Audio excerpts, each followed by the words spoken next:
Gusto mo ba na kahit wala kang ginagawa, may pumapasok sa'yo na 50K per month?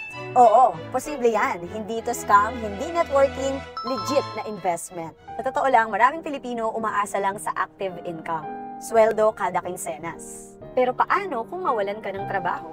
O kung gusto mong mag-retire ng maaga? Kaya maraming Pilipino ang nangangarap na makapagpatayo ng building or apartment para magkaroon sila ng passive income.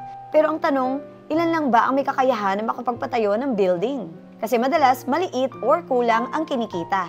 Kaya ang good news, alam mo ba, dito sa Pilipinas, merong tinatawag na REITs. Ito yung Real Estate Investment Trust. Ito yung mga kumpanya na may hawak ng mga commercial properties, tulad ng office, buildings, hotels, and malls.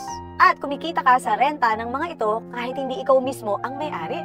Sa REITs, pwede kang maging investor ng mga prime properties for as low as 3,000 pesos. Kapag kumita mga buildings, meron kang parte or meron kang share doon sa kita na yon. At yan yung tinatawag na dividends. At kung consistent ka na mag-i-invest monthly, pwedeng-pwede mong maabot ang 50K monthly passive income over time. Gusto mo yon? So hindi mo kailangan ng malaking halaga ng milyon para magpatayo ka ng mga apartment at para lang kumita ka ng monthly income. Sabi nga ni Tito Warren, Sabi nga ni Warren Buffett, if you don't find a way to make money while you sleep, you will work until you die. Gusto mong matutunan paano mag-invest sa REIT? Comment REIT ready at ituro ko sa inyo kung paano. Kaya naman kung